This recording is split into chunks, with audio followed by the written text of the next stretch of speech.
got some listeners signing on. Welcome to the Sunday Brunch Space from the Voice of San Francisco. I'm Mike Egge, your editor-in-chief. We have Susan Reynolds, our editorial director, correspondent Erica J. Sandberg, and for return engagement with better technical support, Dr. Teun Voeten, who is both an anthropologist and field photographer who has been studying the global drug problem here in Europe and in the United States.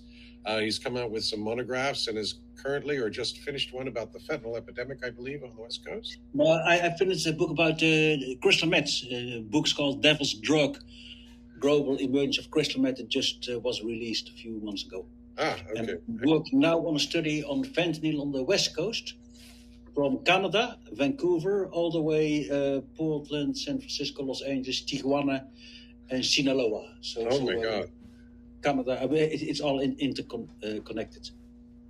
Amazing. And tell us, how did you get into doing this?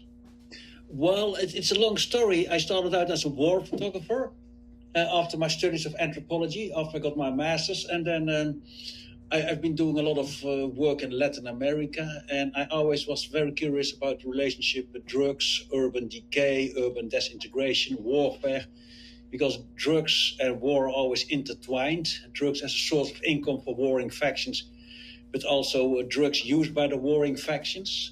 In 2009, I actually went to Ciudad.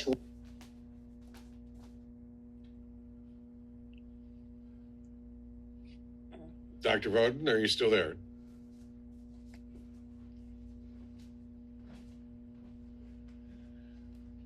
Okay. Erica, Susan, can you hear me okay?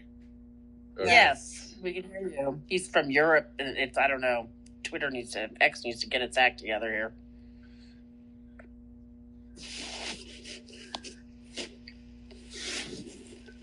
It's interesting that the doctor did his studies on methamphetamine. I had never even heard of methamphetamine when I was a young adult. And the first time I even heard of it was when I was traveling in Southeast Asia. And I was hearing that in Thailand, it was a huge problem. And the whole thing just didn't compute to me. I'm like, this is beautiful, tropical wonderland, that type of thing. And to learn that they had a pretty bad meth problem. I'd be curious to know if they still do. That was many years ago. Oh yeah. I mean, the amphetamine problem, I think, has been gone for a long time, and it's been global. Yeah. I went to college in San Diego, which at the time was, sort of the elbow of the route for methamphetamine. It was like you just saw it everywhere. It was being in slightly different formats and slightly different dosages to different classes of people. And if you look at the destruction of neighborhoods and communities and families, I hate to say it, but I would take fentanyl over methamphetamine because that is one brutal drug. Well, we'll see. I don't know. But yeah, I mean, it's the violence aspect. Sexual abuse. Yeah, the violence aspect. I think you've got a point there. So I think Dr. Voeten has logged off again. Hopefully he'll be able to log back on. And it's interesting, too, you can see the sort of microclimates in San Francisco regarding drugs, too, is obviously Tenderloin, Civic Center, Mid-Market, South of Market, Castro, Haight Street, these neighborhoods. And they have kind of a slightly different drug flavor, right? So one thing that my, sources say is the Castro is much different regarding the predominance of meth on the street versus the Tenderloin. It's a pretty big difference. I just remember seeing people do, we know from Jared Klickstein when he was on meth, that's how he cut off his toe and also chewed off his lower lip. So Dr. Voeten is back, but he's muted. Interest in fentanyl. Where did you lose me? Just right there when you started saying that you were going to cover the cartels. Oh, yeah. So after I photographed the Mexican drug violence, I was so interested in that, and I did a PhD on the problem of drug violence, trafficking, consumption. And then this was so interesting. I started to study the drug-related crime in Holland and Belgium, because Antwerp is the biggest coke importing place in Europe. And in my research in Antwerp and Holland, I stumbled on the phenomenon of crystal meth. And this was so extreme that I wrote a book on crystal meth, which is just released in the US. And in my crystal meth research, I went to Philadelphia and I heard about the fentanyl crisis. And I thought it was even more extreme as the crystal meth crisis. So I currently I'm doing the fentanyl crisis, but also the Mexican side and the Chinese side and the Canadian side. So I see it also as one big interrelated, very complex problem. Yeah, absolutely. And I think we were talking about last time when we tried to have you on, we were talking about what solutions are trying to be put together in Europe and in other countries and in Portugal. And you had talked about how public policymakers in America will see these examples and try to apply them to the American problems, or say that they're applying them to the American problems, and then they end up coming up with something different, or they don't quite know the whole story behind them. And so I think we were talking, first off, tell us about the experience in Holland and how amphetamine and how meth sort of turned the country into this sort of hub for drugs. Well, basically the situation in Holland is quite unique. In my studies, I always call Holland a functional narco state. Holland had a very weird liberal policy towards marijuana. It was kind of legal to sell in coffee shops, but the production was illegal. Very schizophrenic, hypocrite way of policy.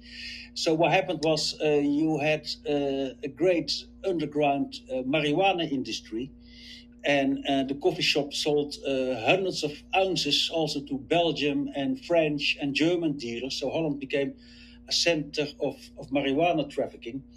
And conform capitalist logic, these marijuana entrepreneurs later switched to, like any company is widening his portfolio, they switched to production of ecstasy, and later to the import of cocaine, and now also to the production of crystal meth. And now we have the situation that Holland is the biggest crystal meth producing center in Europe, the largest coke importing and distribution center of Europe, and also a huge center of synthetic drugs production, and the biggest ecstasy producer in the whole world. So I would not think Holland is a good example. Yeah, it doesn't sound like it. How has it affected society there? Well, drug use is completely normalized.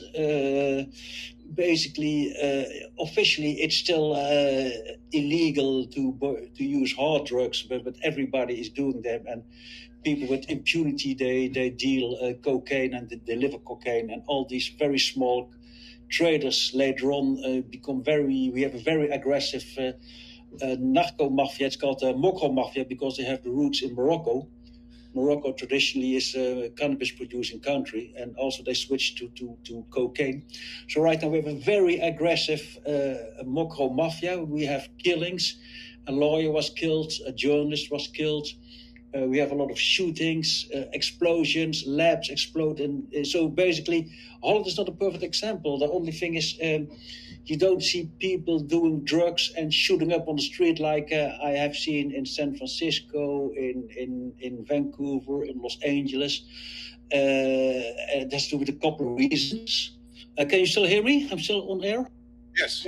Okay, great. So I can finish my sentence. So basically, it also has to do with the social circumstances. course, America is a very harsh capitalist system, and you have a lot of losers without any, and who really are slipping out of the system. So drug use is much more widespread. You have a way bigger drug culture. For instance, in Portugal, there has never been a drug culture. It is more a country where people drink wine. But US is, of course, a huge drug culture, starting from the hippie era and then the heroin era. We don't have that drug culture as much as in Holland. But also there is a lot of use, but that's done basically behind closed doors. So there is a huge underclass, social underclass, which is completely addicted to all kinds of synthetic drugs which are readily available.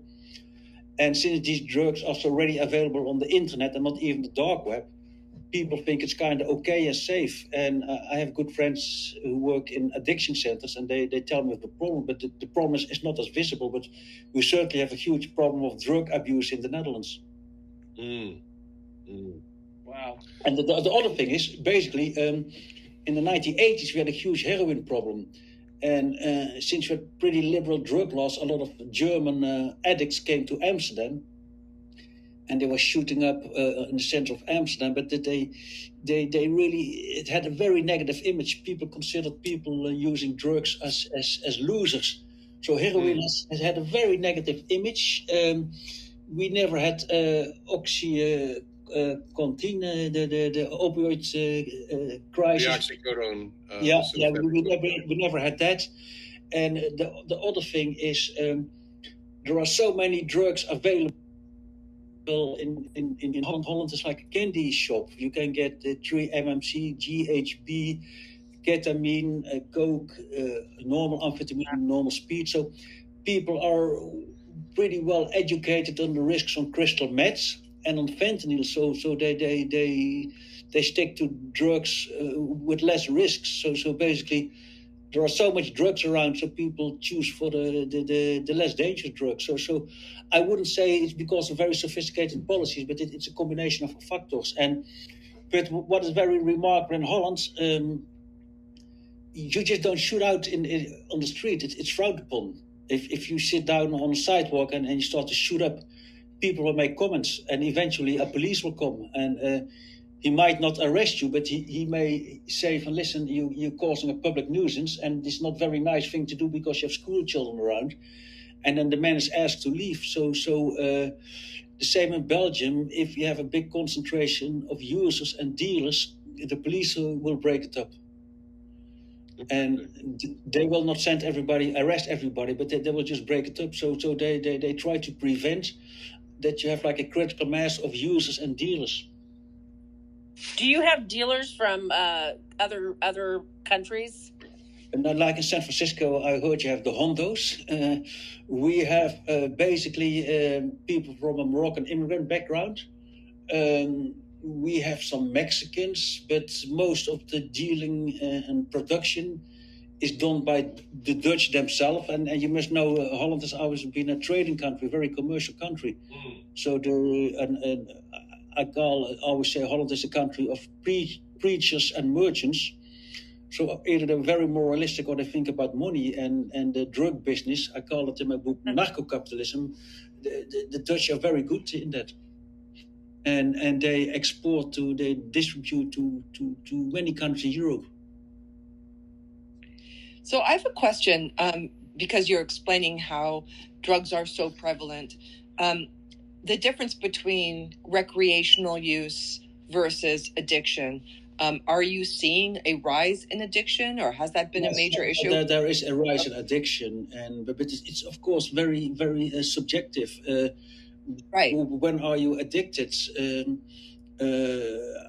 For my book, I talk to a lot of consumers, and you have spiritual use, religious use, functional use, if people use for professional reasons, and you have recreational use. And I talk to people that brought a gram of cocaine, and they take one line every 3 weeks, and they use 1 gram of cocaine in 3 months. But I also talk to people that started to do coke, and at one point they were freebasing 7 grams a week. So Oh my God. you have a lot of different problems, but what is also different from the US? So first of all, it's frowned upon doing drugs in public. Second of all, it has a very negative image. Shooting up, you considered a loser and someone not in charge, in control of themselves. The same as being drunk in public is seen as a sign of bad taste and irresponsible adolescent behavior. You don't get drunk in public. It's seen as silly. But then again, there is a possibility if you are addict and if you cause a nuisance or you endanger yourself or other people, there is a theoretical possibility that you can be picked up and that you are sent to compulsory treatment. It's pretty rare because it has to be judged by independent psychiatrists, but we have that possibility. So something that comes up over and over and over again is the drug use sites, and they've got many different names, right? So there's safe drug centers, overdose prevention sites, you name it, there's a different name for it.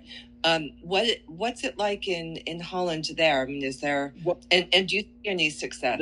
You see certain spaces where heroin addicts can get methadone, and they have that get a little bit methadone, and then they leave. Right. But these are small centers, and again, the community of people addicted to heroin is pretty small, and also the problem, we don't have the fentanyl problem yet. Right. And so yeah. But let's say, for instance, for crystal meth or something on that order, is there the whole realm of harm reduction with that policies that we have here, such as providing needles for people or providing foil for people to smoke fentanyl, essentially enabling addicts to use the drugs in a quote-unquote safe environment. Are there policies like that? We have needle exchange programs, but then again, I think in the US, especially in California, which I talked to, was I had a very interesting talk with Michael Schellenberger, who wrote San Francisco, and it's basically, and some other people as well, Leighton Woodhouse, and we discussed the level of individualism and libertarian, and in Holland, if someone is dying from an OD or is really abusing drugs, the community will jump in and listen, this is not normal. And I showed my photos from Skid Row to people in the Czech Republic, and there they have a crystal meth problem as well. And they said, well, this wouldn't be possible in Prague if someone would be laying on the street like a complete zombie derelict dying. He would be picked up by an ambulance. This is not possible in our country. There is a little bit more social consciousness, and basically, I think you should not normalize drugs. I think drugs should be used for medical purposes, and the way drugs are normalized, I would say, don't do fentanyl. It's extremely dangerous, extremely poisonous. But if you are so stupid to do it, then here's a needle or a clean needle or whatever. But the first point from don't do it, it's dangerous, and think first about drug treatment. That step is you don't have that step in the US, and I think that's completely wrong. Mm. And did you see unique about San Francisco regarding our drug culture? Well, we've been all over the world, so what's different about us? Well, it's just a little bit the same as in Vancouver. I've never seen so many public drug use and people going out and creating basically an atmosphere of indifference, because normal reaction, if you see someone suffering on the street, you want to help him, which is a normal... because I don't see many people suffering like that in Holland, but if someone, or in Belgium, but if someone is really going completely out on the street, people will stop for, hey, are you okay? Shall I call an ambulance? So we still care a little bit for each other, but this amount of suffering creates, it's ultimately destroying the social fabric, because when people see this, they will start to become indifferent, and it nurtures indifference in the social fabric of society. Too many people suffering and in unbearable situations on the sidewalk, and that's also one of the dangers. And I think this is personal liberty going completely crazy, because if you're addicted to something as strong as fentanyl, there is no more freedom and liberty. It's you slave to a substance.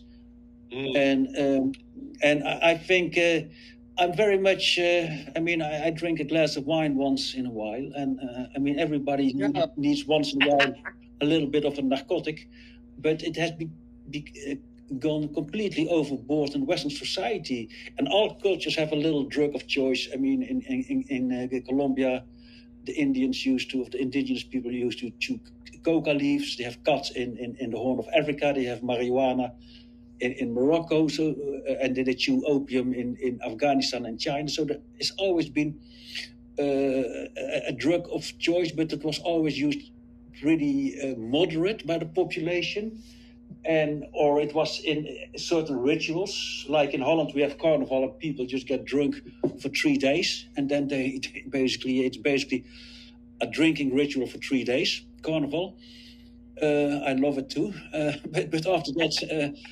So at a certain, but being drunk every evening is not normal. So right. And then the newest thing is you have what I call a narco-capitalist complex, basically exploiting the weakness of people for sedation and narcotization. And this is totally new. That basically it's pure capitalism, and that's why I think it's so strange, because I'm very critical on drug consumption, and normally people categorize you on the right side of the political spectrum, the conservative side, but I am against capitalism, and I am also against narco-capitalism, and it's very interesting to see how this narco-capitalist complex is really creating a demand, literally, and making people enslaved to their products. And it's in my PhD thesis, I described cartels as predatory capitalist corporations, and I think it's really important. If you're really progressive, you should be against narco-capitalism. Yeah, I couldn't agree more. Right? Yeah, I mean, it's a great way of putting it. You know, it's interesting because there's so much hypocrisy surrounding this issue. And another one would be the radical harm reduction fraction that can be very loud. They've been tempered lately. They've been going down quite a bit. The sad thing is, I tried to talk to some harm reduction people, but they're very difficult to get for interviews. They turn you down, and they say, you have to do an interview request with the board of directors, and they just give you a lot of lame excuses, and you can't get to talk with them. It says a lot that they're not open, but they use this apples to oranges example sometimes, which is this. This is my favorite because it's so absurd. I love it when they put it in writing, which is, well, you have bars for alcohol. Why not have places for people to use the same? It's the same thing, a bar for alcohol and a place for people to use heroin and methamphetamine and fentanyl. That should be available too. And I said, okay, well, you tell me the time when you want to celebrate your child's 21st birthday, and you go out together and you say, let's take up some oil and a straw, and together we shall toast your new life.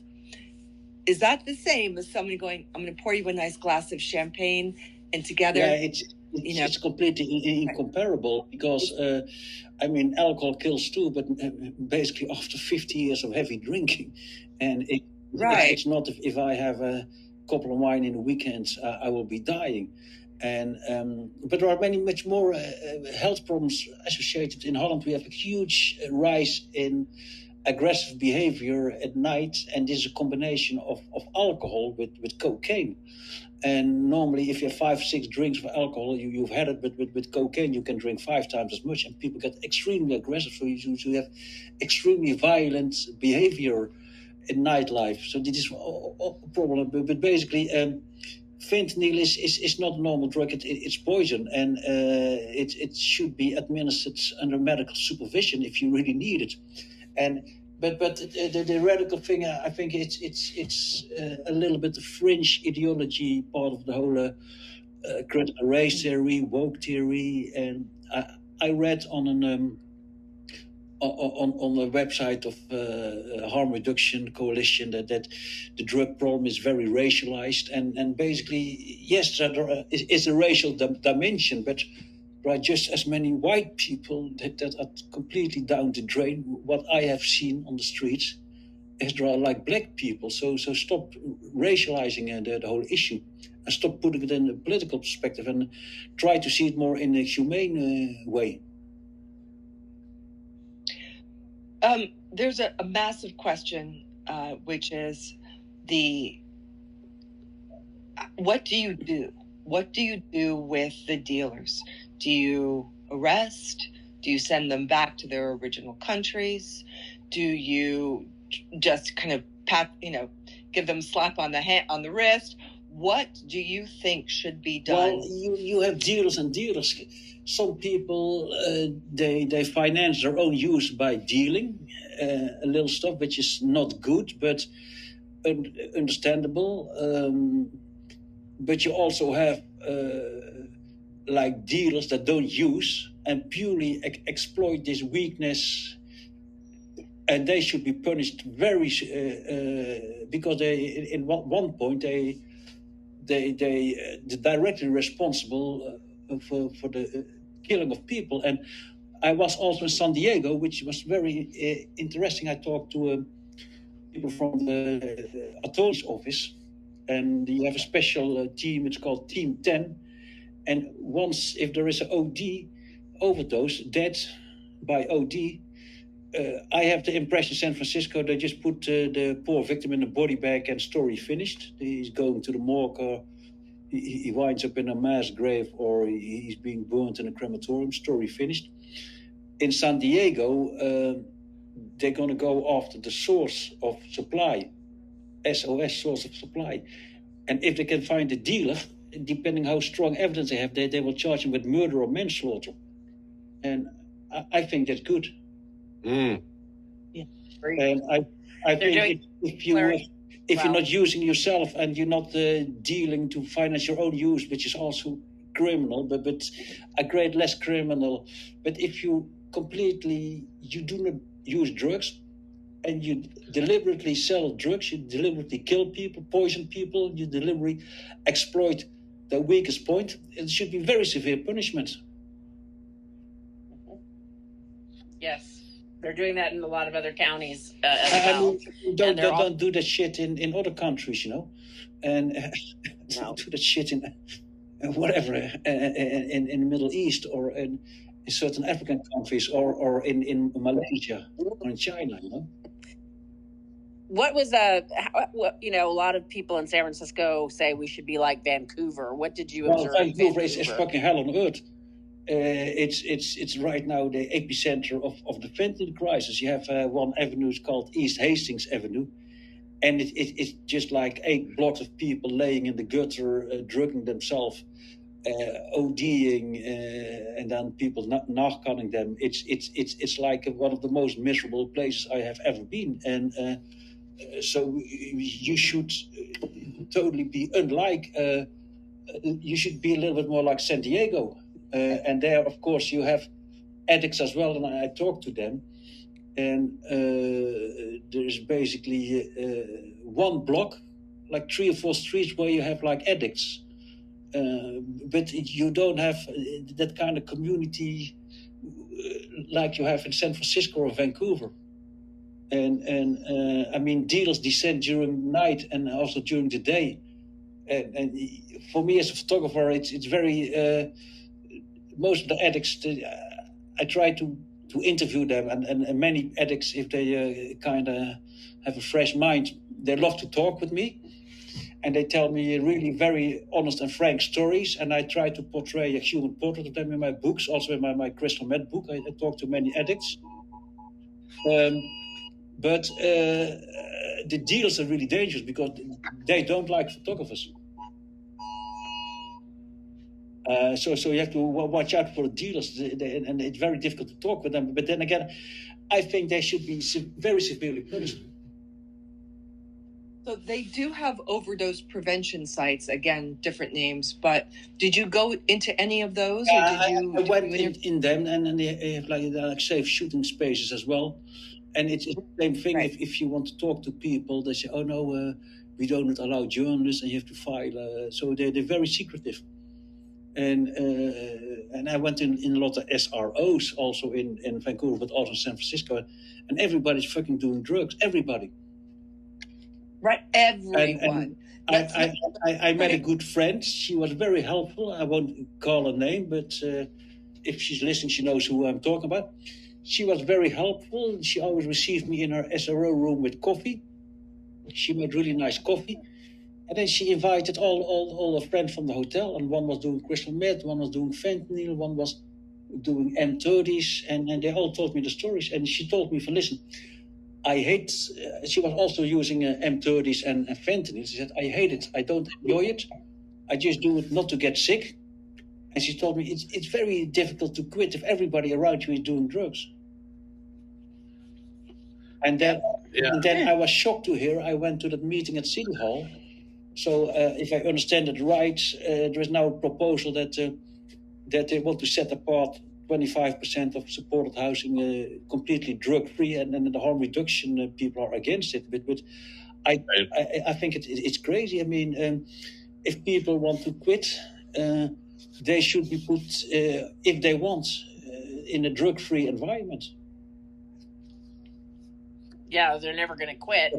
And as you've documented on J.J. Smith, who's listening today, he frequently shows people coming out of what they call housing first apartment buildings that are run by harm reduction nonprofits getting millions of dollars, and there's usually already body bags. Truck. I know the films, the little clips from JJ. Yeah, we talked a lot about it. And there are body bags in the in there, so I call it housing first, morgue second. And it's unfortunately, it's really rather matter of fact, because you'll be walking by one of these buildings and all of a sudden you see a gurney. No, but my friend, she has had ODs 5 times, and luckily she's so smart to always use in the company of friends, and sometimes they check on each other. So some people of the addict, they form a tight-knit community. They check on each other. But of course, it's not the way it should be. And that reflects one piece of public policy, which I guess might be considered as one good ameliorative situation, which is the distribution of Narcan. I think that's good, because that prevented a lot of deaths, But then again, I think also it's basically drugs and capitalism. It's a very interesting phenomenon, because I sometimes have the feeling that neoliberal society is allowing people, a useless class, a class of deplorable people, non-functional people, basically people that don't produce, basically people that are a burden for the capitalist neoliberal system. They allow them to basically, as a kind of palliative final solution, to do drugs till they die. And so it's there is a lot to be said about the consumption of drugs, and I think it's not normal. I think it's completely pathetic, and we in the Western society have really reached completely pathetic levels. And anybody who thinks it's normal is just lacks any common sense and decency and humanity, to put it very bluntly. I think one of the issues that confuses a lot of people is that of agency, and how much agency these people have once they fall into this cycle. And every now and then you'll hear one of the progressive people say, well, these people are taking drugs to ameliorate the emotional harm they get from being poor and or homeless, which I think is true. But the problem is that doesn't mean that you should continue to let them do drugs. But it's the same. There is agency and structure, and of course, if you are poor, you're much more prone to do drugs. and much more higher probability you will engage in crime.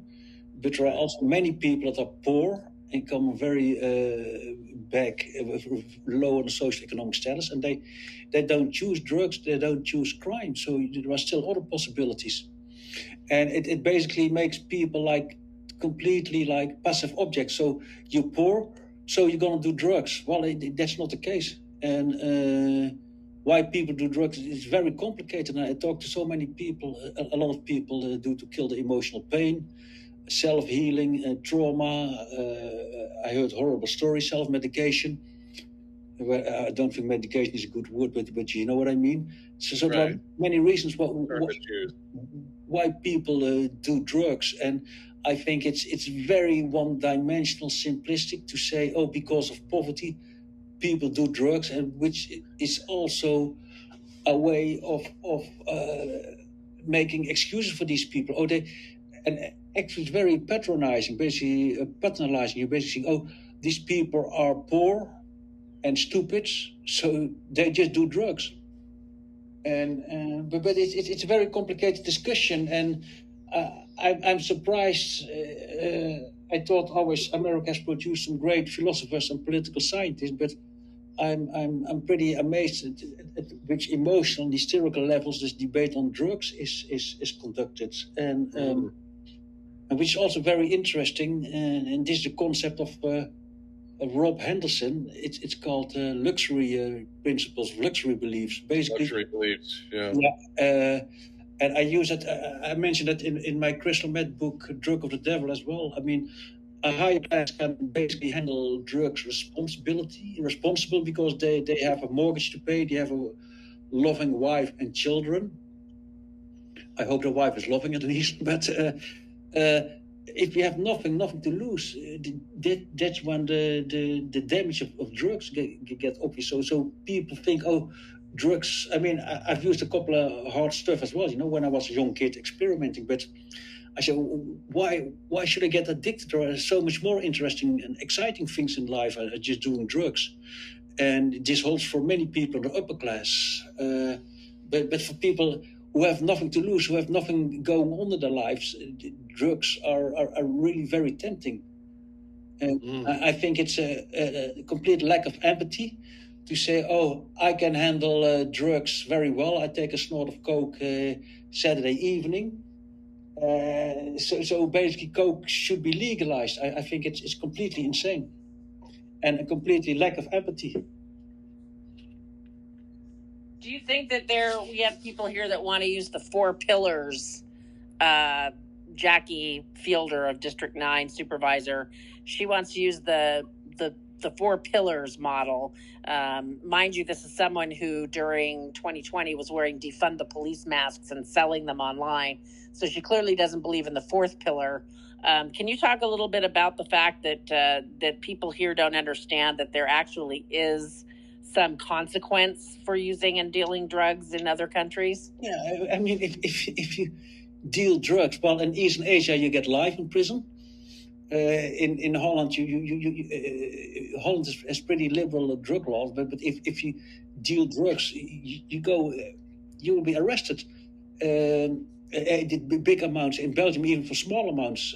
Belgium is even stricter, and it produces. We have in Belgium. I live in Belgium. Consumption is twice, is half what it is in Holland. In Holland, there is still a level of impunity. People can use drugs, sell them as a courier or delivery boy. But in Belgium, even the kids delivering cocaine are arrested. So and drugs is frowned upon, and even in Belgium, if you make a deal, you buy cocaine from a street dealer. I've been around with the narcotic police in Antwerp. They arrest both the dealer but also the consumer, and the consumer is not criminalized. I mean, it's already a crime, but he won't get. It's not a felony. He has to pay a fine, But it's a very loud and clear signal from it's not okay to do drugs.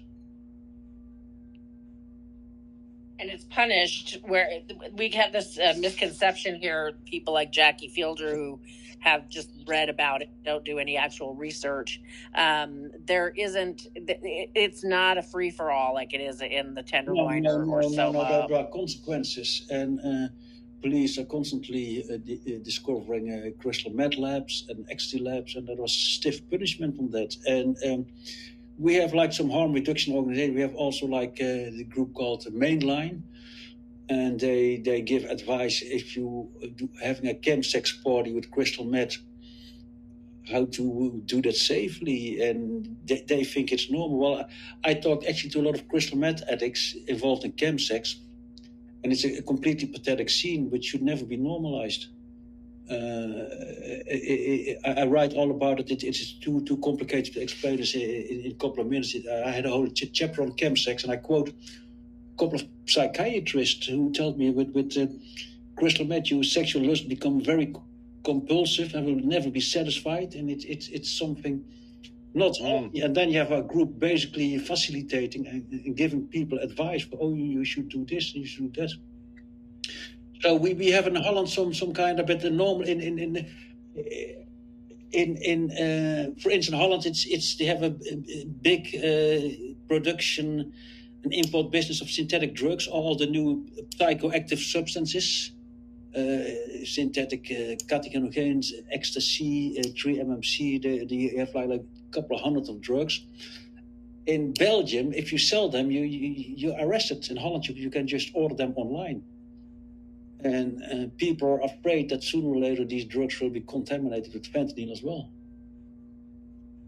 So when I was in Portugal, it was a big family trip. We took our kids, very young adults, from like 16 to 20. And we were warned by the hotel staff, when your kids go out, because they're going to go out and they're going to have fun, do not warn them, do not let them purchase drugs from a dealer. Not because they were going to get actual drugs, but because they would end up under arrest. There were so many undercover cops there who were basically just trying to weed out the drug tourism.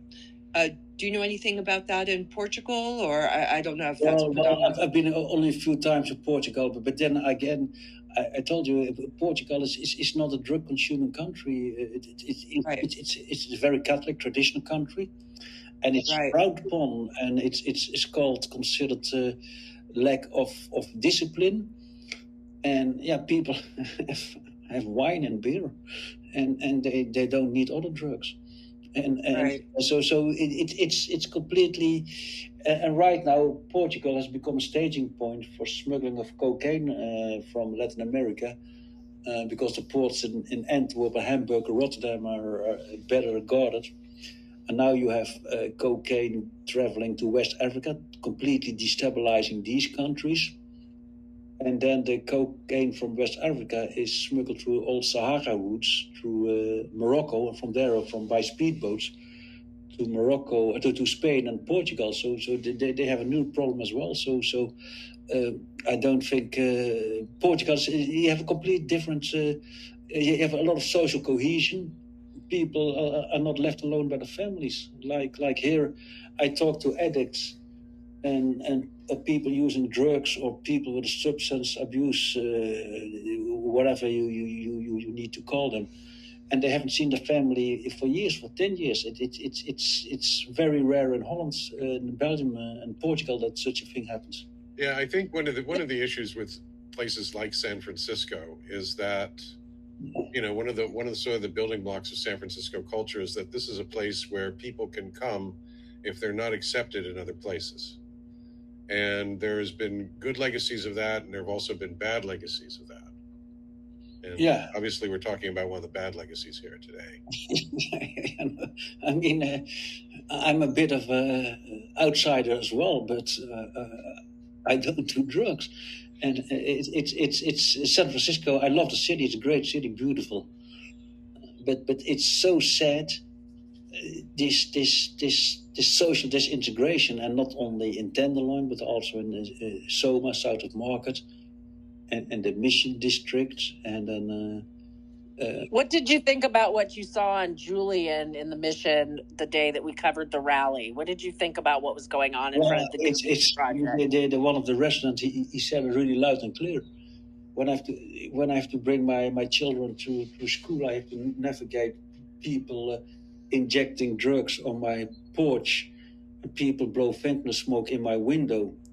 And if you say something to them, you met with a huge attitude, a very aggressive attitude.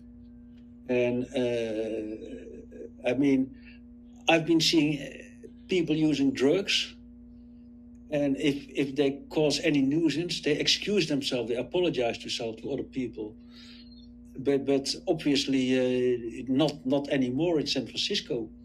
People think they're entitled to do drugs, and they are entitled to cause a nuisance. And it's very strange. I was in 2005, I was in Skid Row. I was doing a story on homelessness. When you say Skid Row, you mean Los Angeles, right? Yeah, LA, yeah. Very good. And then in 2005, there were a lot of drugs and a lot of homeless people living in tents.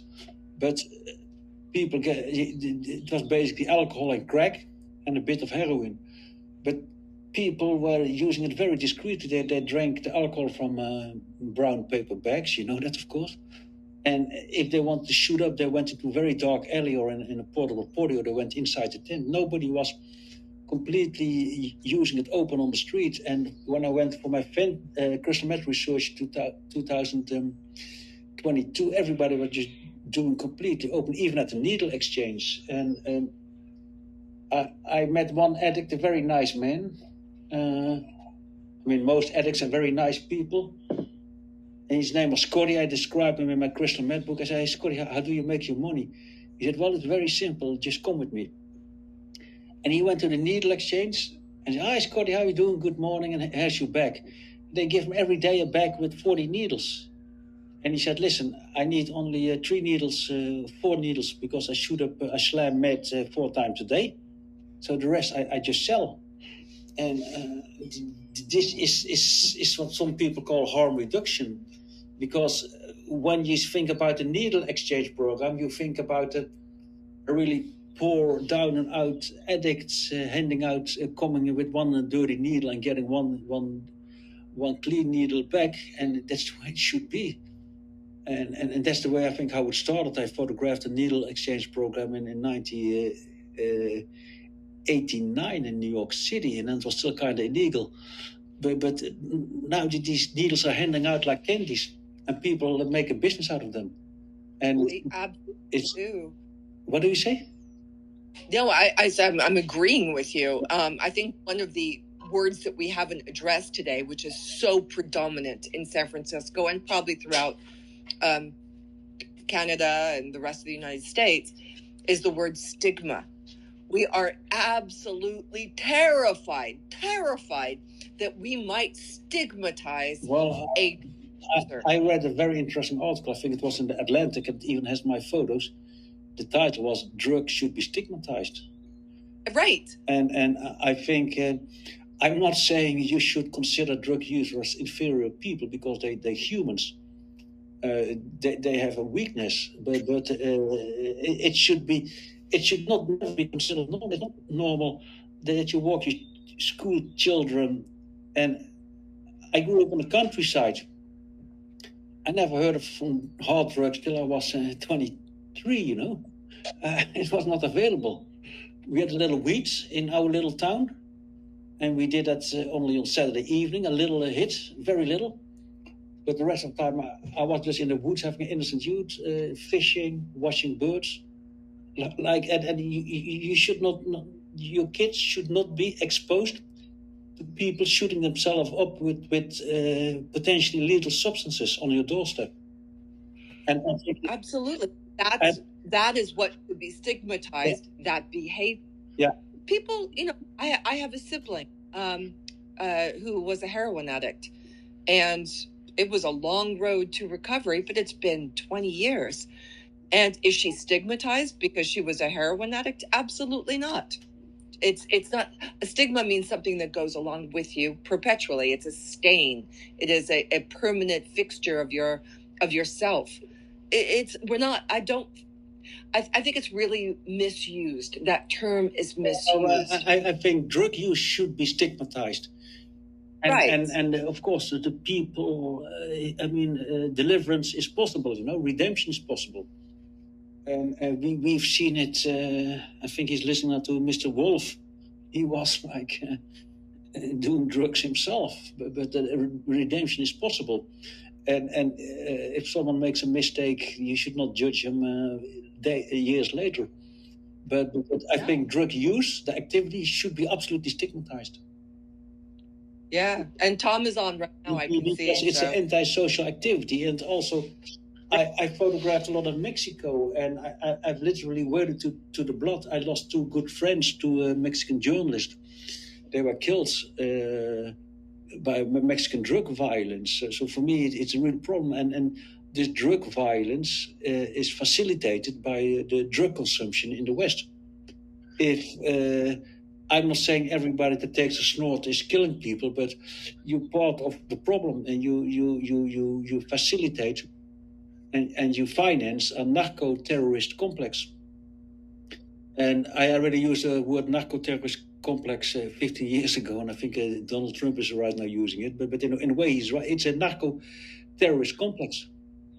So who are the actors who are doing the smuggling? What countries do they come from? And well, everybody is involved. The Dutch, the Mexicans, the Chinese, and then you have the drug business pretty complicated. You have the people doing the filthy work, production, and people enforcing law and order. And then by enforcing, I mean terrorizing other fellow cartel members and competing criminals and civilians.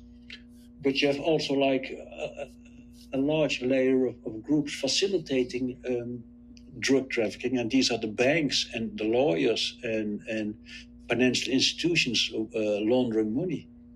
And so we have the same problem in Holland. A lot of real estate sector is really contaminated with drug money. A lot of lawyers are really contaminated. And I think everybody here should be presumed innocent till he's found guilty. But you have a lot of lawyers in the Netherlands that actively work for criminal organizations. Interesting. And so you have a white collar group of highly educated professionals who are facilitating the drug trafficking. So you have like the drug business is very complicated. You have like of course you have the small guys like the hondos in town, mm-hmm. and then you have the big guys laundering the money. You have the guys. There's a division of labor, as it were, among the different. Yeah. I mean, cartels are like networks. Some people they like groups. They work on a temporary base together. The same in Holland. They got an order for like 1 million ecstasy pills. So the chief is going to look around for people who can produce it, who can provide the lab equipment. People can work in the lab, and these are revolving networks. But most of the people, they need to rent a property. They need to people scout for properties, and if you scout for properties for empty buildings where you can start a drug lab, you're actually not involved in drug trafficking, but you're complicit, you're aiding and abetting. And this of aiding and abetting is huge in worldwide. Well, we actually, Erica and I have to check out of our hotel. We're in LA for the California Newspaper Publishers Association Awards, where The Voice picked up 2 awards last night, one for Gerald Chin, our transportation correspondent's coverage of Muni, and one for my in-depth reporting on the Hanako Abe case. And we collected our awards, and now we have to check out. Yeah. So we're going to let you guys continue without us. Okay. Can we continue without you guys? Sure. Yes. If you have time, what I'd like to do is maybe take some, because I know some people like JJ wanted to speak earlier. Those of you who are listening and would like to ask questions or speak, go ahead and do so now, and we can we can continue the conversation, at least say till, what do you think, 12:30, or do you need to go earlier, Dr. Voeten? Well, I need to go a little bit early because I still have to write a chapter tonight on Tom Wolfe. I interviewed him. I'm still writing my article, you know. Okay. Well, let's talk for another 20 minutes, okay? Yeah. Let's talk for another 20 minutes and see what comes up. I think my own experience on this, and I first moved to San Francisco. I grew up in the Bay Area, but I first moved to San Francisco probably about 30 years ago, and I've always had a job. I've always worked. I've always lived in North Beach, and I've always had a job of some kind in and around the Civic Center Tenderloin area. And so I have this sort of double image of San Francisco, as one being this sort of bucolic, almost European-like community, and on the other side, you've got this very gritty situation, which is almost sort of separated from the rest of the city. I think for the longest time, a lot of the popular outrage that we see today in San Francisco that have led to some political changes is because we've had two things happen. We've had the sort of area of public drug use expand, and you've also had more people move to the city that are less used to it, and so it's become more visible. But as someone who's been here for 30 years or more, it's always been there to an extent, but we always used to say, well, it's only in that one neighborhood, and as long as we leave that as a safe space for that to happen, nothing worse will happen. And I would dare say that has been proven wrong. But have you seen local governments in Europe do this sort of practice? We used to call them combat zones, where they sort of create ghettos for drug use, as it were.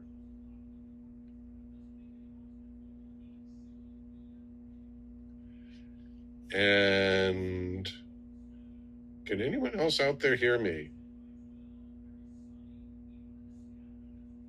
Dr. Voeten?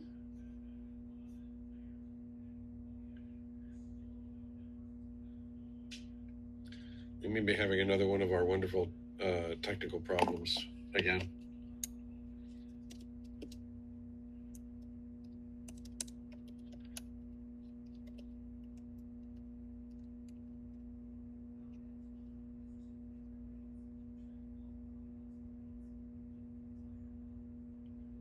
In the meantime,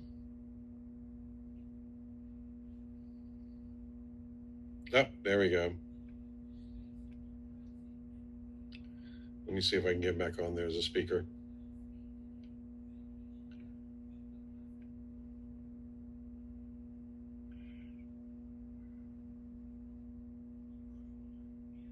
It looks like Dr. Voeten is logged out and logged back in again.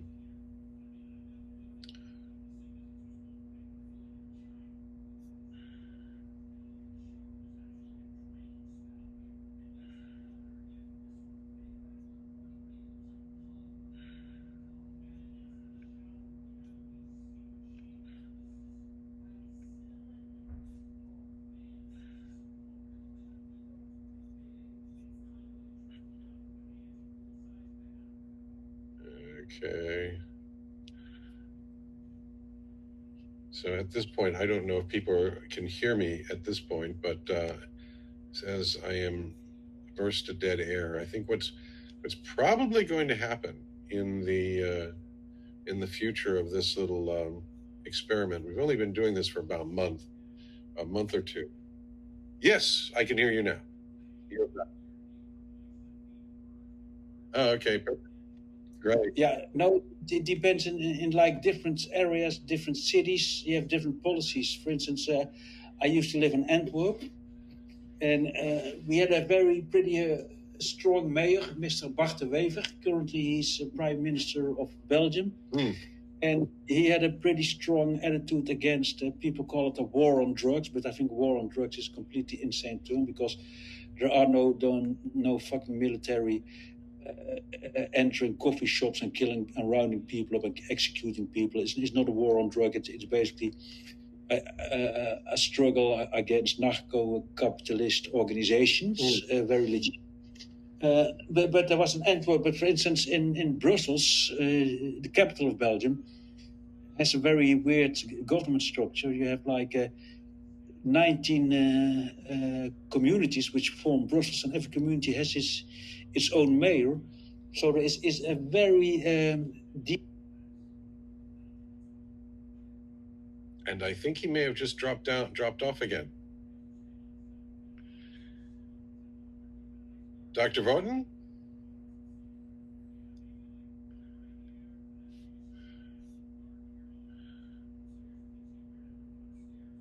Dr. Voeten.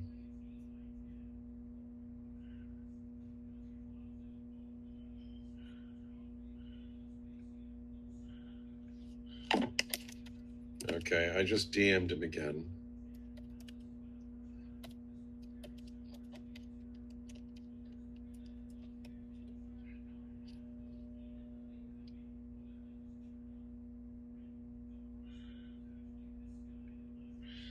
I think in the meantime, okay, now he's back. It's okay. This was not possible 100 years ago, you know. Exactly. Someone may be eating away at the underwater cables, which is the. Yeah. No, but basically, I'm saying it depends from city to city, from country to country. In Antwerp, they made sure they were not giving up on certain neighborhoods. If there was too much drug dealing, they broke up the open drug markets. They broke up. In France, some cities, some neighborhoods have been totally given up by the authorities, and they're actually governed by gangs, and the police can hardly come there. So it's again. There are a lot of good things to say about Europe: the good wine, the good cheese, but there are horrible things happening, and there is gang violence in Sweden. In Marseille, there was a boy burned to death and stabbed like 40 times, and certain areas are completely ruled by drug gangs. So in Marseille and certain neighborhoods of Paris.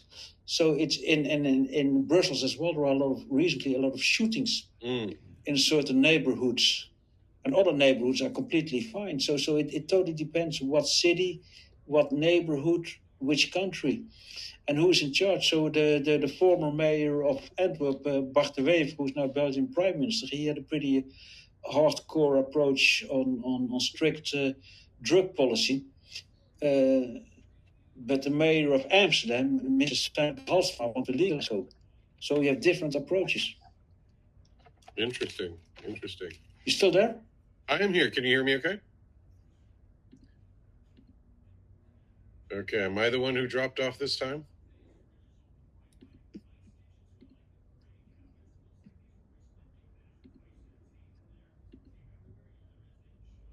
Okay, I'm going to invite some other speakers to see if they can hear me.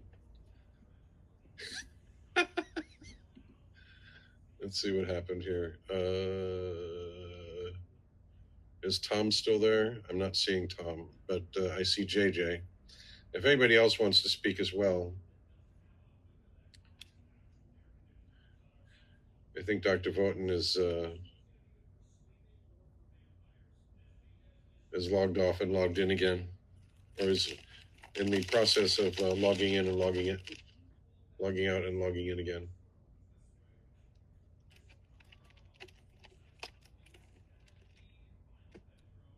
So yeah, I mean, we're looking for some advice. I mean, we do already have a podcast with John Rothman, who is our Dr. Voeten. Are you there? Yes, I can hear you now. Okay, great. Excellent.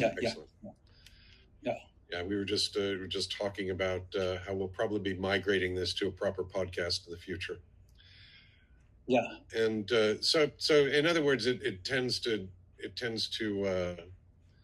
differ from country to country how they try to deal with the situation. Yeah, and even from city to city. Interesting. Are you familiar with The Wire, the television show that was on HBO, very popular here in the United States for a Yeah, while. I never saw it, but I was twice in Baltimore to check out the scene there, so I know a little bit Yeah. the scene in Baltimore. Yeah. Yeah, it's often used as, I mean, it's obviously a work of fiction, but it's often used as an example for saying these are all the problems that we have with the drug problem here. And some you have to wonder whether how many people's values and opinions are formed by entertainment and how accurate it is. And well, yeah. So if you were to name a current country that has, say, not necessarily an ideal drug policy, but the closest to the best, what would you say is that one country in your experience? Well, I don't know drug policy of all countries, but I would say I know the drug policy of Belgium pretty well because also I advise a little bit to the city government of Antwerp. Mm-hmm. But, I mean, in Antwerp they have a pretty strict drug policy, but also they have the highest use of cocaine in Europe. So it's very difficult to say. I would not say it's Holland. I would not say maybe Antwerp, but not Belgium. So it's a very hard question, In Germany, they somehow legalized marijuana, but what you got now? Am I still on air? Yes. Yeah. What you got now is what also you see in other places. The legal marijuana is expensive because it's taxed, and then it's weak.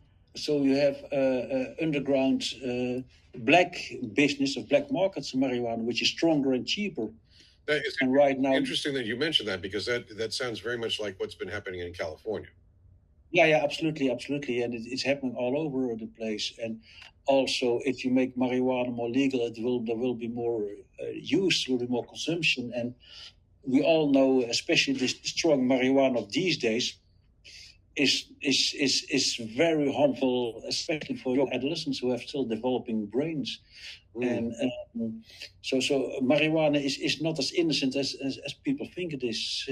Back in the old days, when I was a kid, the marijuana came from far away, traveled like thousands of miles, and it was actually you took a hit and you got a little bit funny like the head, but nothing seriously. But these days, the marijuana is, especially in Holland, the coffee shops, the THC content is so high.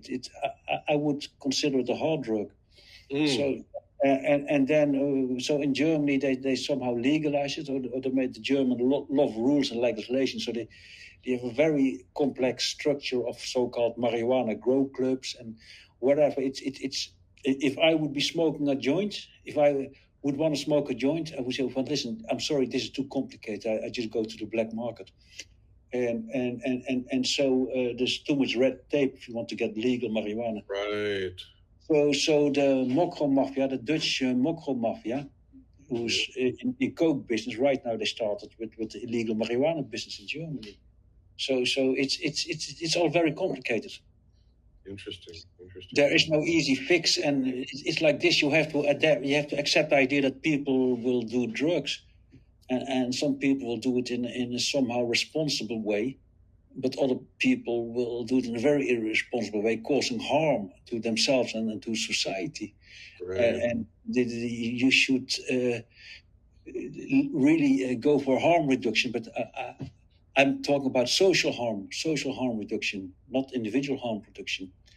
And I think the focus, especially in California, is way too much on the rights of the individual to waste him or herself or their self, whatever, and not to the rights of civilians, tax-paying civilians. And maybe I sound like a redneck.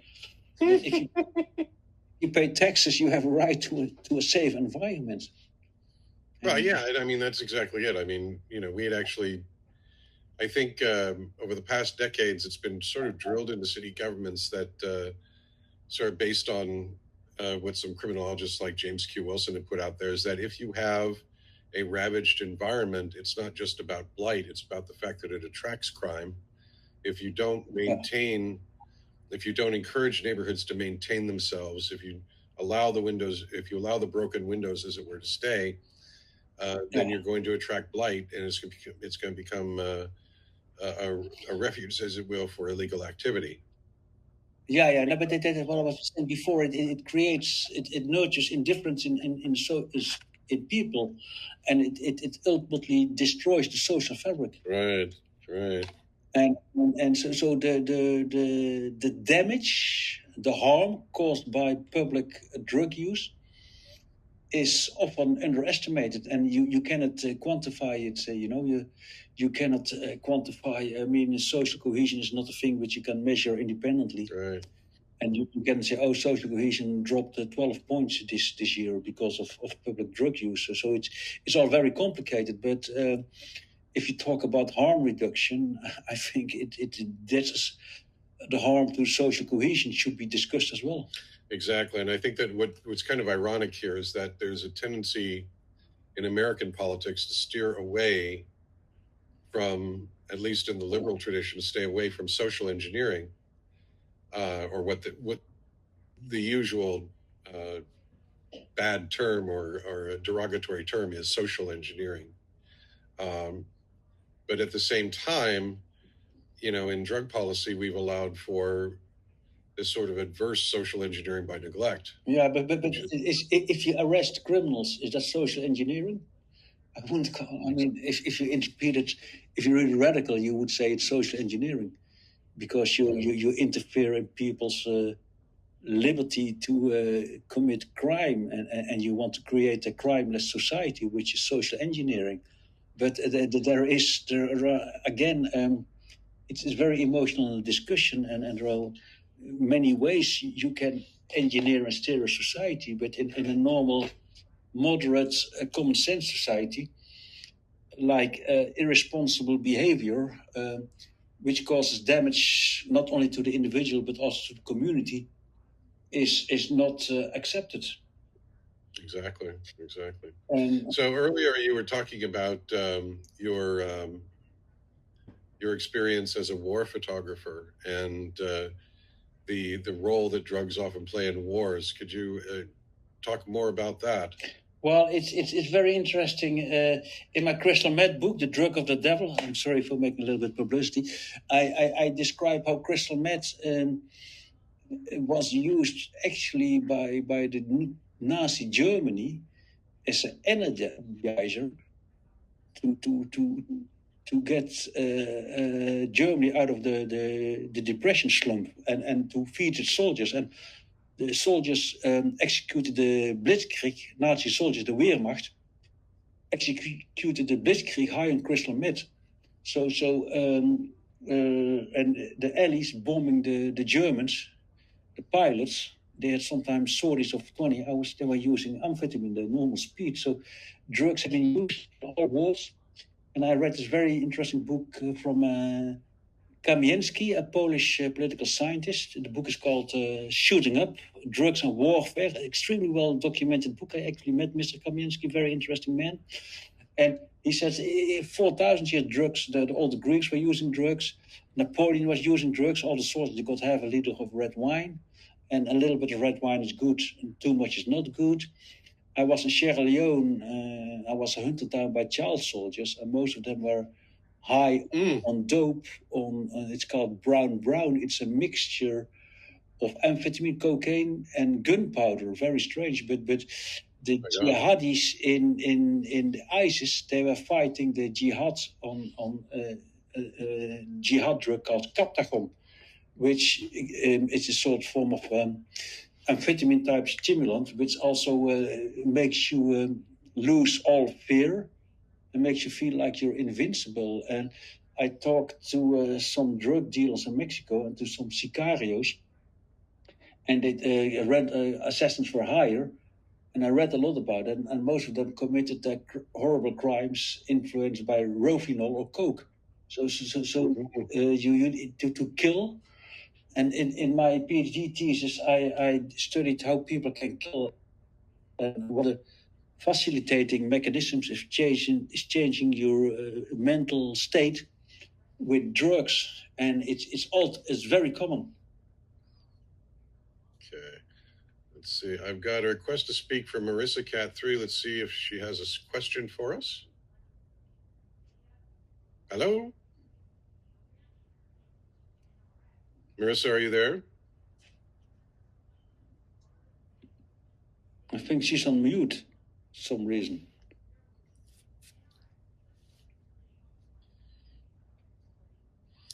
Or she may just be experiencing the same crazy problems that we have been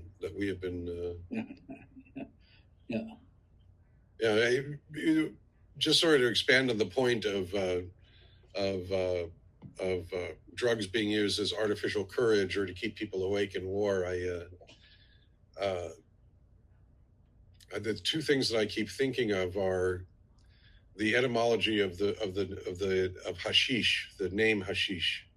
Yeah, I looked at that too, but that's a bit of a myth, you know, because the book of Kamiensky mentioned that too, you know.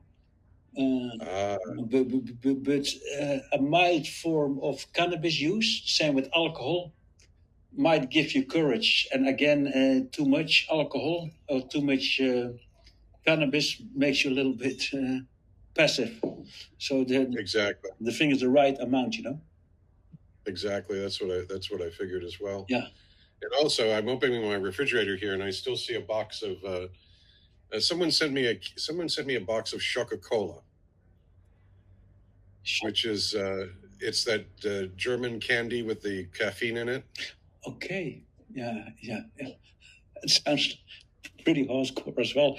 I mean, the German army. The Luftwaffe pilots used to use it to keep awake, apparently. Yeah. They had that. It was called Panzer chocolates, chocolade, and this was basically chocolate laced with crystal bits. Oh my God! And the soldiers had it in their daily ration, but then again, after like 2 years, it turned out from blitzkrieg on crystal meth is good for 2 or 3 days. But if you do it like 2 years, you will deplete your soldiers. Yeah, I would certainly think so. Yeah. So how can people get a hold of your work? Well, they can visit my website, teunvoeten.com. You just Google my name. And TEUNVOETEN. Yeah, that's my name. If you Google it, you immediately hit on my website, and then you can find my latest book, Drug of the Devil, the Global Emergence of Crystal Meths. And basically, I'm a completely independent contractor. I finance all my research myself. I don't work for the government. I'm not attached to a university. So I have to make my living from research assignments, from books, and selling photos. So every supporter is always welcome. Yeah, I saw that you've got some really great examples of photojournalism on your site that are available as prints, which I thought was quite interesting. Yeah, absolutely. And the thing is, for my fentanyl research, I was not able to get a grant so far, and I had to do a Kickstarter fundraising campaign. So I got 10 grand together with it, just barely cover my travel costs, you know. But people ask me, why are you doing this? But I think it's important work, and I think it's very interesting work.